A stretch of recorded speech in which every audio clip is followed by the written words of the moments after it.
tema da mensagem desta noite, para quem não sabe ainda, tem cuidado de ti mesmo, que está em 1 Timóteo 4,16.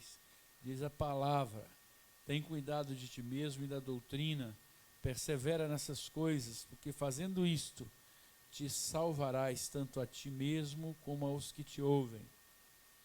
Irmãos, Paulo, quando fala isso para Timóteo, ele está se dirigindo para uma pessoa bem nova, uma pessoa... É o Rafael que está vindo para a igreja, com certeza, não é não? Eu estou ouvindo, parece estar falando assim, bem. Irmãos, Paulo, quando dirige a Timóteo essa palavra, essa carta é a carta a Timóteo. Timóteo era um discípulo muito querido de Paulo, e um discípulo sem a experiência que Paulo tinha. Então Paulo vai fazendo recomendações que são muito importantes, pelo carinho de Paulo com Timóteo. Esse versículo, ele na verdade, ele conclui, né, todo um discurso de Paulo a partir de um discernimento espiritual. Porque no primeiro versículo diz assim: ora, o Espírito afirma expressamente que nos últimos tempos alguns apostarão da fé por obedecerem a espíritos enganadores e a ensinos de demônios. Amém? Então ele tá na verdade preocupado com o filho, preocupado com o discípulo, preocupado com aquela pessoa que estava ali junto dele e que foi um grande evangelista, né? Se você pegar a presença de Paulo, e você vai ver que Timóteo estava sempre perto dele. Então me chamou a atenção, porque a palavra de Paulo se dirige exatamente, não com um intuito de exortação, no sentido de ama o teu próximo, procura fazer bem a quem precisa, leva esta palavra para outras pessoas. Não, Paulo, ele estabelece um raciocínio que o Senhor queria trazer para esta noite, para cada um de nós. Tem cuidado de ti mesmo. Tem cuidado de ti mesmo. Ou seja, nós precisamos hoje parar para pensar nesta exortação de Paulo com relação a Timóteo. Nós precisamos perceber que Paulo está falando para Timóteo: escuta, cuida de você, porque você precisa estar bem para que você possa levar outras pessoas a estar bem. Não dá para você dizer que você serve a um Deus de alegria com o rosto rabugento. Não é isso? Eu me lembro que muitas vezes, eu estive ouvindo pessoas, e pessoas que eram tristes. Quando a minha lembrança volta ao passado, eu me lembro quando eu cursei a faculdade aqui, o meu estágio eu fiz no Morro do Estado, numa escola no Morro do Estado.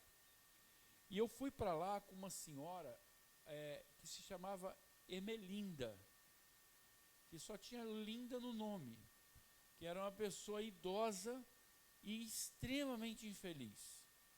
Ela foi fazer o... Não, eu estou te falando isso que é com sinceridade, porque na verdade existem valores na sua vida que você precisa cultivar.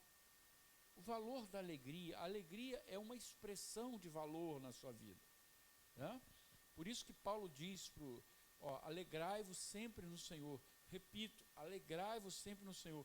Não é algo artificial. Eu não estou falando de gargalhada, eu não estou falando de piada, eu estou falando de alegria, que é o humor do coração. É o humor do coração, é você ter no coração a certeza de que Deus está com você.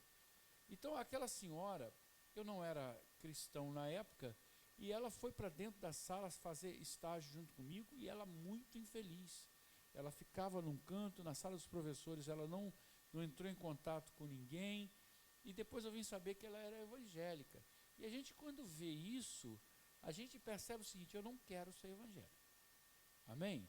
A verdade é essa. Se você vê uma pessoa que ela está infeliz, e isso não significa estar bem, ouça, Estou falando a pessoa estar infeliz, não significa estar bem. Eu vi muitas pessoas darem excelentes exemplos em circunstâncias terríveis. A pessoa chegar e falar assim, olha, você viu fulana? Fulana, apesar da circunstância, ela transmitia uma paz. Amém? Transmitia, porque verdadeiramente nós somos o povo que vê o invisível, que consegue expressar aquilo que é indizível. Nós somos esse povo. Nós somos esse povo que consegue expressar coisas espirituais no mundo extremamente material. Então, de que eu tenho falta? De nada. Porque a expressão do Espírito está junto de nós. Desculpa te falar isso numa quarta-feira, mas eu preciso contar para você. Um dia eu estava acompanhando uma senhora, uma pessoa, nem é bem uma senhora, ela estava nos seus últimos momentos. E a família estava muito nervosa. Então, eu me lembro disso. Eu estava orando e, em determinado momento, eu falei assim, porque ela estava inconsciente. Eu falei assim, porque eu tenho certeza que Jesus está aqui e os anjos do Senhor estão aqui. E o olhinho dela, ela virou e falou assim, eu vejo. E a família foi consolada pela presença daquela mulher ali. Embora ela estivesse num momento terrível, a fé, a expressão dessa fé, edificou o coração de todo mundo, inclusive o meu, que estávamos ali no quarto. Porque aquilo que você é, contagia os outros. Por isso que é bom você estar bem consigo mesmo, para que você possa levar paz para as pessoas. Não é muito complicado você perceber que há pessoas que transmitem para você um certo tremor mesmo. Pessoas que te trazem uma inquietação. Você está perto da pessoa, você sente algo ruim. Sente que a pessoa, ela passa uma coisa negativa. Lembra muito um filme que eu vi, que ficavam umas sombras assim ao redor da pessoa. Às vezes tem pessoas assim, porque são pessoas que não estão bem. E a gente precisa pedir ao Senhor que nos dê discernimento espiritual para que a gente possa entender o universo que nós estamos vivendo. Nós somos da família de Deus. Paulo, quando vira para Timóteo e fala isso, ele fala isso porque esta é a chave. Tem cuidado de ti mesmo. Procura tomar conta de você. Procura zelar pela sua vida espiritual, pelo seu coração. Porque ele fala isso. Tem cuidado de ti mesmo e da doutrina. Procura caminhar firmado no chamado do Senhor. Porque assim eu conquisto outras pessoas. Assim eu consigo chegar até outras pessoas. Eu muitas vezes não consigo porque a minha situação, ela é tenebrosa. As pessoas são absolutamente refratárias a qualquer convivência com o cristão, porque o cristão às vezes não expressa amor, ainda que ele tenha essa intenção. Então, eu tenho que cuidar de mim, eu tenho que ser uma pessoa em harmonia com a minha fé. Eu não posso estar abalado com a minha fé. Não, eu tenho que estar caminhando naquilo que o Senhor me dá por confiança. E, irmãos, deixa eu te falar uma coisa. Igreja não é lugar de vitoriosos. Igreja não é lugar de vitoriosos. Igreja é lugar de homens e mulheres que acreditam que Jesus é vitorioso. Amém? Porque não é você que é o vitorioso. Você recebe de Deus a vitória, porque Ele é a vitória. Então o que acontece? Muitas vezes, irmãos, a gente se obriga a ser o que nós não somos. Não sei se você chegou a ler no jornal, no norte do país, um pastor de uma igreja batista, ele se suicidou. Chegaram na casa dele, ele estava enforcado, se matou. E aí você questiona, ou algumas pessoas levantaram essa questão lá no trabalho, como é que pode? Eu falei, pode. Porque o pastor, ele é um ser como outro qualquer, da mesma forma como o cristão é um ser como outro qualquer. Sabe a diferença entre você e uma pessoa do mundo, que você tem visão de Deus. Só isso. Isso faz a diferença. Não é que você seja melhor do que as pessoas lá fora. Não é que o pastor seja mais forte que você. Mas nós sabemos que Deus tem cuidado de nós. Essa é a diferença. Então eu tenho que reconhecer que eu preciso. Eu tenho que reconhecer que há momentos que eu preciso parar. Há momentos que eu preciso de sentar. Há momentos que eu preciso de ouvir. Há momentos em que eu preciso procurar o pastor. Falar, pastor, eu preciso conversar. Pastor, eu preciso orar. Há momentos em que eu tenho que chegar na igreja e ser sincero no meu coração. Para que eu não crie uma fantasia que não existe na realidade. Tem cuidado de ti mesmo, de quem você é, daquilo que você está buscando, daquilo que você está enxergando, para que você não crie um personagem que as pessoas vão acreditar que seja verdadeiro, e até você, mas ele não é verdadeiro. Ele não é verdadeiro. Verdadeiramente, Paulo falou assim, olha, eu sou fraco, eu tenho espinhos na minha carne. E aí Deus diz para ele assim, a minha graça te basta, porque o meu poder se aperfeiçoa na sua fraqueza. Crentes fortes, super-homens, não existem. Pastores invencíveis não existem. Existe uma comunidade de fé onde as pessoas estão orando.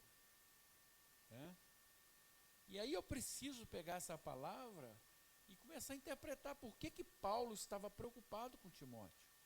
Paulo virou para ele e falou assim, tem cuidado de ti mesmo, cuida de você. Aí Timóteo deve ter perguntado, mas Paulo, por quê? Eu estou aqui, sabe por quê? Ele não estava pensando naquele momento. Escreve no seu coração, ele não estava preocupado com aquele momento, porque naquele momento ele estava junto de Timóteo. Mas o versículo 1 explica a preocupação dele. Quando o Espírito Santo expressamente diz para ele, virá um tempo em que as pessoas apostarão da fé, virá um tempo em que as pessoas farão concessão ao inimigo, virá um tempo em que as pessoas se acovardarão diante daquilo que devem fazer. Porque o inimigo se posiciona, irmãos, de uma forma muito violenta contra o povo de Deus. Muito violenta. Você vê que hoje, praticamente a guerra é em torno daquilo que defende o povo de Deus. Quando você pensar em Davi, pense em Davi como um cara que olhou o gigante. E Davi, em momento nenhum, Davi falou, escuta Golias, senta aqui, meu filho. Senta que eu vou conversar contigo. Nós somos de paz. Vamos bater um papo aqui. Não, Davi falou o seguinte, eu vou matar você em nome do Deus de Israel, porque você tem falado coisas contra esse Deus. Não existia o meio termo. Sabe por quê? Porque a batalha é contra um inimigo muito mais forte que nós. E aí Paulo, quando vê isso, ele vira para Timóteo e fala assim, tem cuidado de ti mesmo. Eu leio nisso aqui, eu vejo assim, é como se eu chegasse para o Lucas, é como se eu chegasse hoje para Thaís e falasse assim, escuta, cuida de você, não agora, porque agora corre para o pastor, vou conversar com o pastor,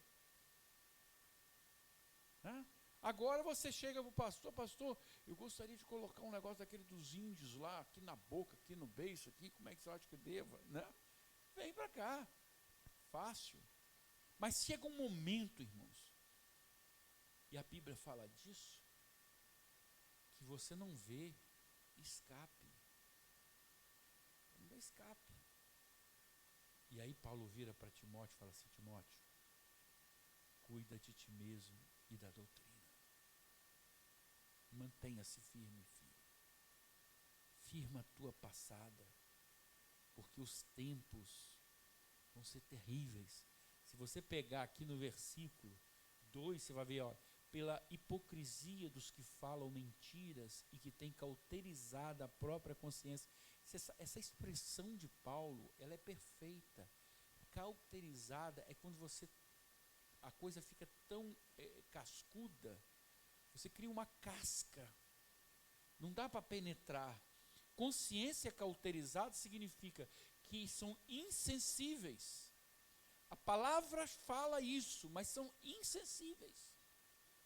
Hoje você vira para as pessoas e fala assim: irmãos, a palavra de Deus diz que não se pode admitir o casamento entre pessoas de mesmo sexo.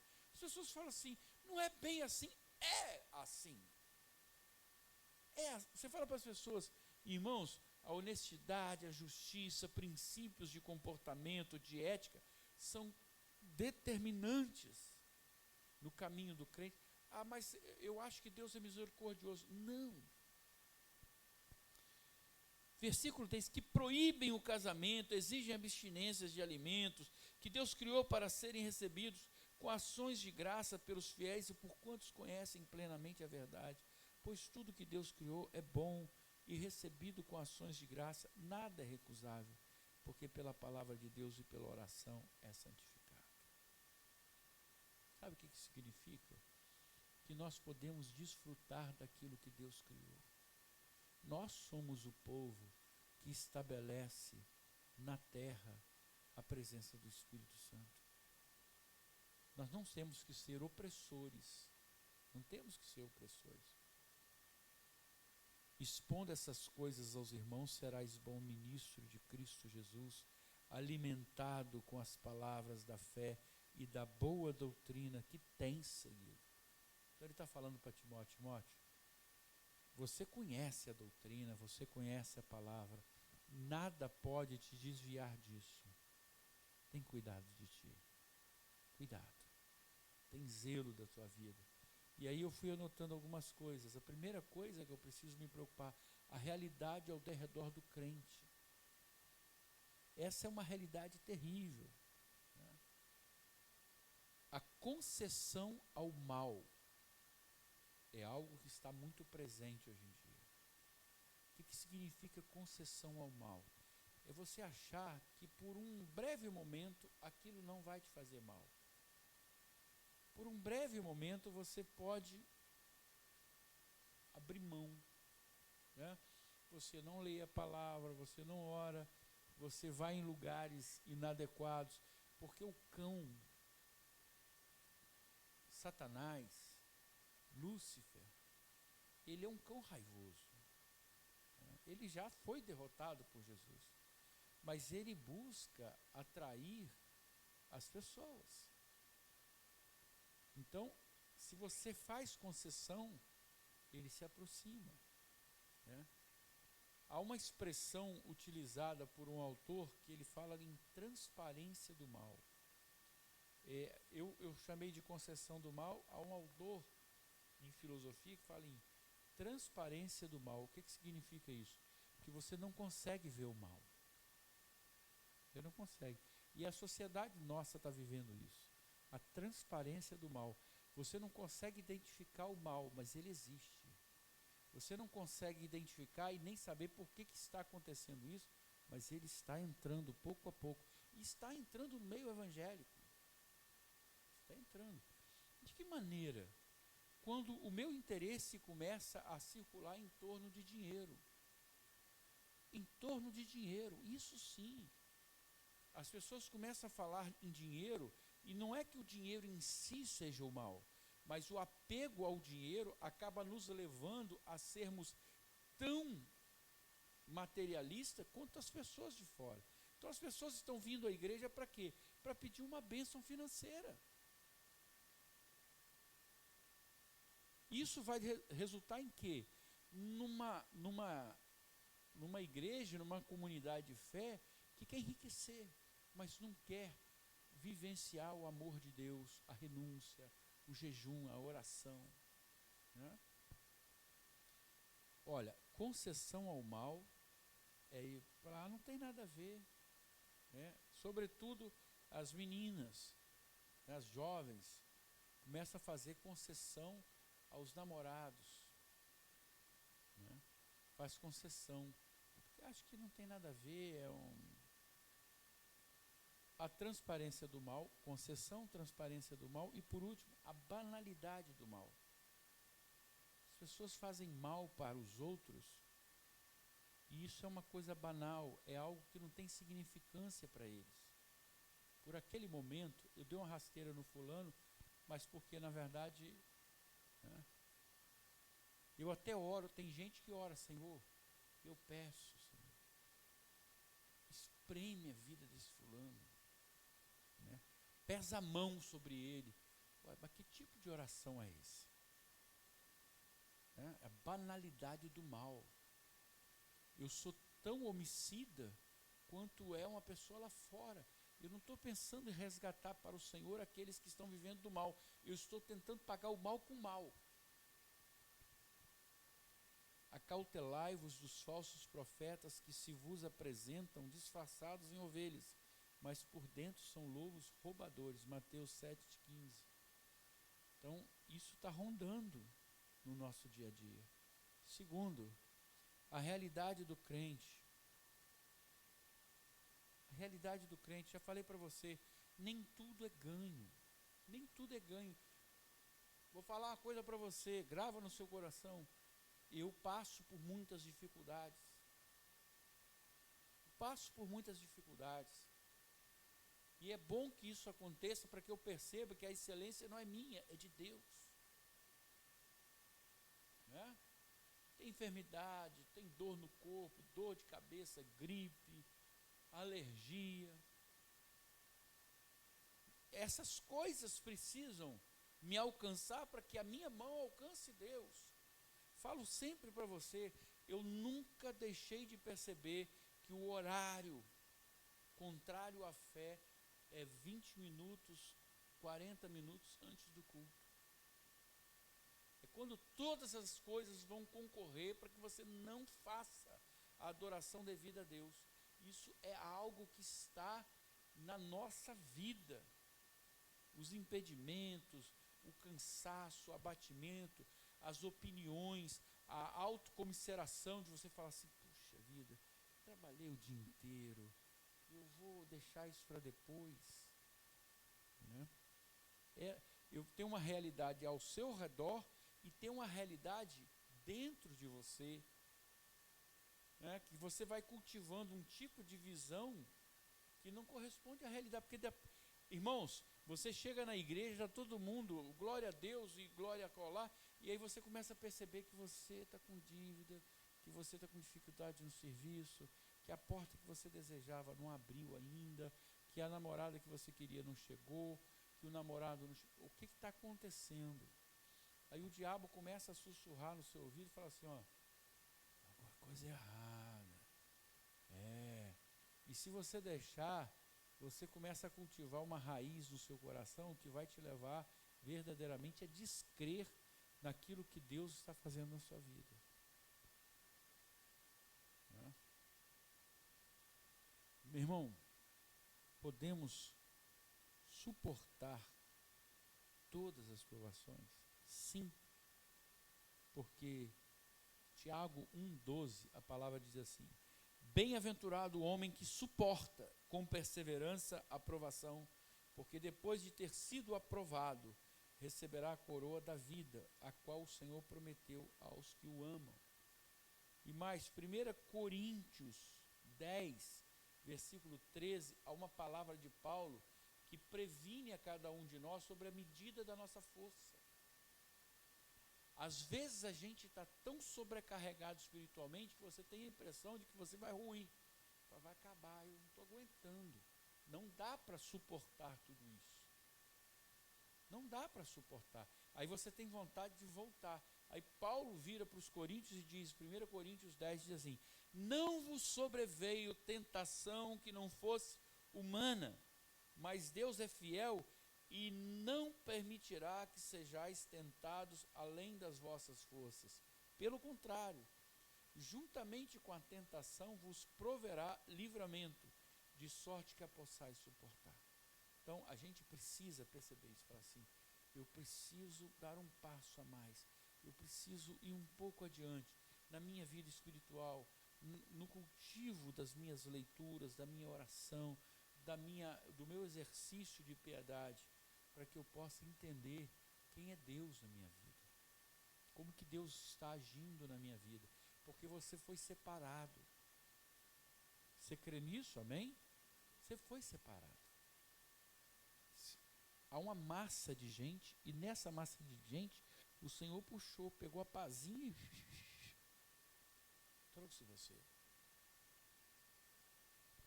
E é preciso reconhecer, Senhor, não está indo bem. Nós estamos aqui hoje para isso, para clamar, para falar, Senhor, eu preciso da sua ajuda. Qual é o meu papel? Nosso padrão é o padrão de Jesus, né?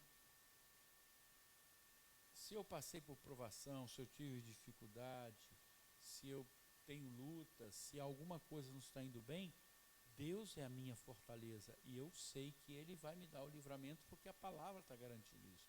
E eu tenho que aguardar no Senhor, né?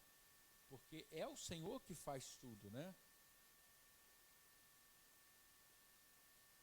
E aí Paulo vai falando umas coisas que são interessantes.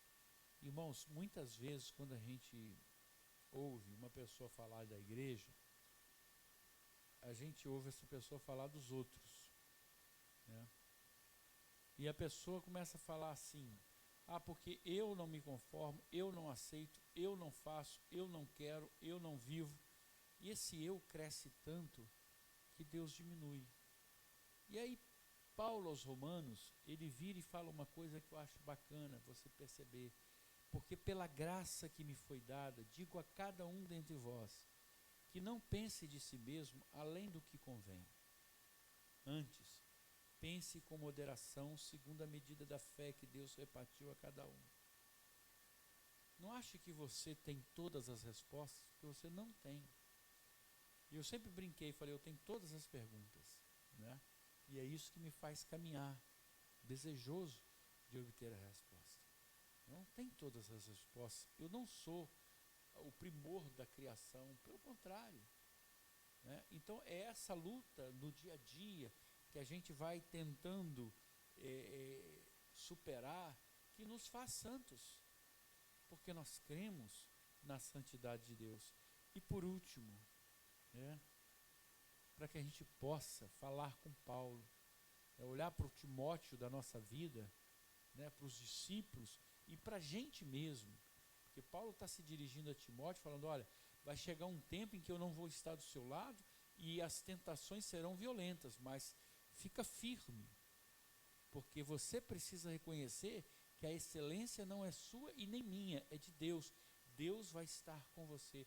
Da mesma forma, hoje eu posso garantir a você que Deus está conosco aqui, né? Então Paulo, para finalizar, ele vira e escreve aos Coríntios, capítulo 15, eu acho fantástico esse versículo, capítulo 15, versículo 10. Pela graça de Deus, sou o que sou. E a sua graça, que me foi concedida, não se tornou vã. Antes, trabalhei muito mais do que todos eles, todavia não eu, mas a graça de Deus comigo. Não há mérito em mim, mas é a graça que Deus me deu. Pela graça eu sou quem sou. Olha que coisa linda. Pela graça, não é por mérito meu. A graça é um favor imerecido que você dá para alguém. E é a graça que Deus deu para nós que nos faz firmes na caminhada, para que você hoje possa se dirigir ao Senhor e falar, Senhor, eis-me aqui com os meus pecados, com a minha bagagem, com o meu peso, com os meus medos, as minhas inseguranças, mas eu creio que o Senhor é minha força, a rocha, minha proteção, meu escudo. Amém, igreja? Amém? Então nós terminamos aqui esta mensagem dizendo para você, olha, ponha no Senhor a sua fé